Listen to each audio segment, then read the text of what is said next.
लोकतंत्र के इस महापर्व को सफल बनाने के लिए एक ओर जहां पूरा देश कृत संकल्पित है, वहीं सभी के सभी इस महापर्व में अपनी भागीदारी सुनिश्चित करना चाह रहे हैं ताकि देश में एक मजबूत व अस्थायी सरकार बनाया जा सके। लेकिन इन सब के बीच वोट प्रतिशत का नहीं बढ़ना लोगों के लिए चिंता का विषय बनता जा रहा है। अगर यही आलम रहा तो देश में एक मजबूत सरकार का बनना मुश्किल होगा। इसी को लेकर मोतिहारी के एक सामाजिक कार्यकर्ता व पेशे के डॉक्टर आशुतोष शरण ने जिले के बुद्धिजीवियों व आम नागरिकों के साथ एक बृहद मतदाता जागरूकता अभियान की शुरुआत की, जिसमें बड़ी संख्या में आम लोग व महिलाओं ने हिस्सा लिया और यह प्रण लिया कि आगामी 20 तारीख को होने वाले इस लोकतंत्र के महापर्व को 100% बनाने में मोतिहारी की जनता बढ़ चढ़कर हिस्सा लेगी और जिले में मतदान प्रतिशत बिहार में अव्वल होगा। जी हाँ, मोतिहारी के शरण कॉम्प्लेक्स में मतदाता जागरूकता मंच द्वारा आयोजित मतदाता जागरूकता संगोष्ठी का आयोजन किया गया, जिसकी अध्यक्षता डॉक्टर आशुतोष शरण ने की। अतिथियों ने सर्वप्रथम भारत माता के चित्रों पर रोली चंदन लगाया और दीप प्रज्वलन कर कार्यक्रम का शुभारंभ करते हुए सभी उपस्थित लोगों को मतदान करने व कराने का संकल्प दिलाया। वहीं वक्ताओं ने मतदाता जागरूकता संगोष्ठी को संबोधित करते हुए कहा कि भारत का लोकतंत्र अलौकिक है।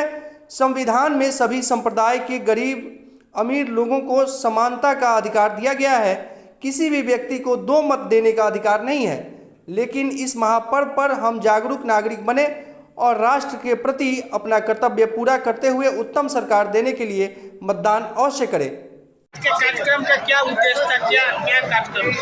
आज का कार्यक्रम चंपारण में मतदाता जागरूकता मंच द्वारा आयोजित किया गया था, जिसमें मतदाता जागरूकता अभियान चलाने की बात है। और इस कार्यक्रम में हम इस बार बात कर रहे थे कि मतदाताओं को जागरूक करने के तरीके क्या होंगे और उस जागरूकता में मतदाता किसको वोट करे, ये निर्णय लेने के लिए उसके पैमाने क्या होंगे। इन पैमानों पर, इन मानकों पर बात हो रही थी। और पूरे भाष में जितना मैंने इस विमर्श में समझा, इस चर्चा के दौरान मैंने जाना कि जो इस देश के संस्कृति के प्रतीक माने जाने वालों को यथोचित मान सम्मान दिलाएगा, स्थान दिलाएगा, जनता को उस पर निर्णय लेना होगा। इस देश की एकता और अखंडता को सुरक्षित रखने का जो संकल्प लेगा, जिसमें यह संकल्प पूरा करने की क्षमता होगी, जनता को उसका निर्णय लेना चाहिए।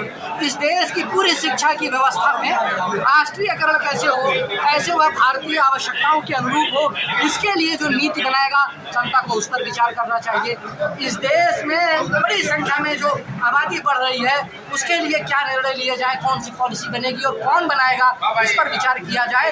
और जो हमारे नौजवान हैं, उनको रोजगार कैसे मिले, उनको रोजगार देने लायक बनाया कैसे जाए, उनको कौन है जो रोजगार के लिए स्किल देगा, एंटरप्रेन्योर बनाएगा, उनको कौन है जो फंडिंग करेगा, इन सब मुद्दों पर जो काम करे, उसके लिए जनता ने विचार किया है और यही उनके मानक है। इन्हीं मानकों के आधार पर आगे चलकर वो अपनी कंपनी को। धन्यवाद।